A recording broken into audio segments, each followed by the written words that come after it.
Ayun, meron na, meron pa rin isa. Ayun, may bantay oh. Nahuli mo yung angkas. Ayun, nahuli. Nahuli. Good morning, good morning. So, ngayon nandito na tayo sa pababa na tayo ng Cubao Ilalim.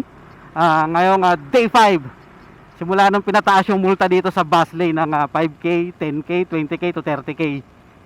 So, ngayong November 17, 2023, Friday morning, let's go. So bilangin natin kung meron pa rin talagang dadaan at magpupumilit na pumiglas dito sa bus lane. So mga nakaraang araw may nakikita pa rin tayo eh. So tingnan natin ngayon.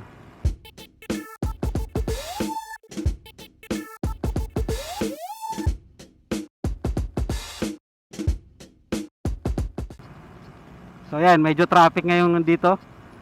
Build up na. So makikita mo yung mga motor nasa gitna. So halos ganyan yung normal dito. Lalo pag rush hour. So tingnan natin kung may mga ayun, may pumiglas isa oh. Ay, dalawa. So binabaybay nila yung guhit ng bus lane. So actually sabi ni Sir Bong Nebria bawal pa rin daw yon kahit sa guhit lang. Okay. So meron tayong nakita sa unahan dalawa na, pero hindi naman sila yung nasa gitna. Nasa guhit sila ng bus lane. Ngayong day 3 ng pagpapatupad ng mas mahal na penalty para sa mga lalabag sa bus lane dito sa EDSA Cubao Ilalim.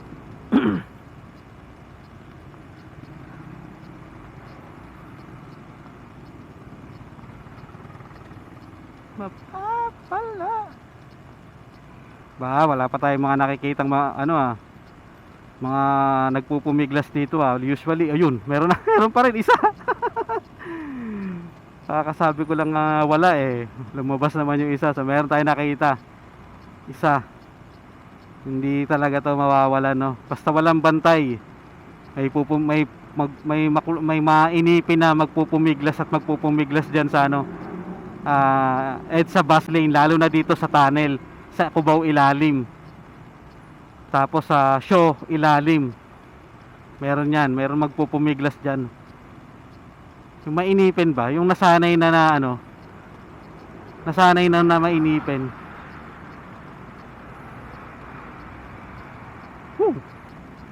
Ayun, may bantay oh.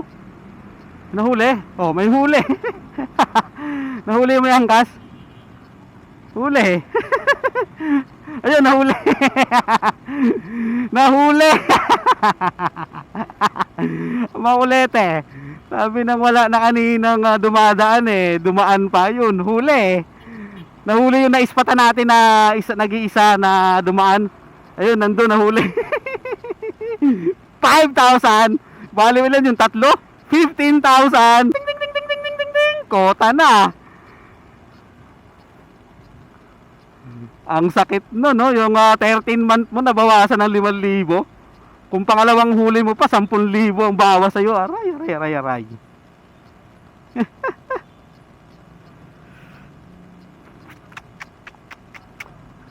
So may bansay.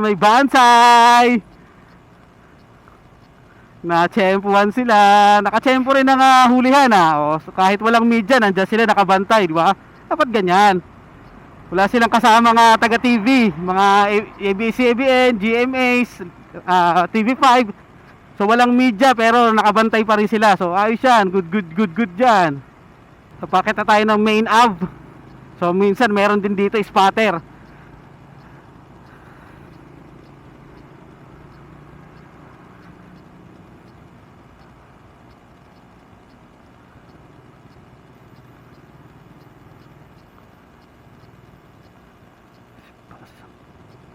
So medyo maluwag na yung EDSA ngayon, hindi na siya yung rush hour traffic. Moving. Hindi naman ako pumila ng matagal sa Cubao Ilalim hanggang makarating dito, hindi naman ganun katagal. Pero dumaan pa rin sila sa busway Masyado silang mainipin, kaya ayun. 5,000.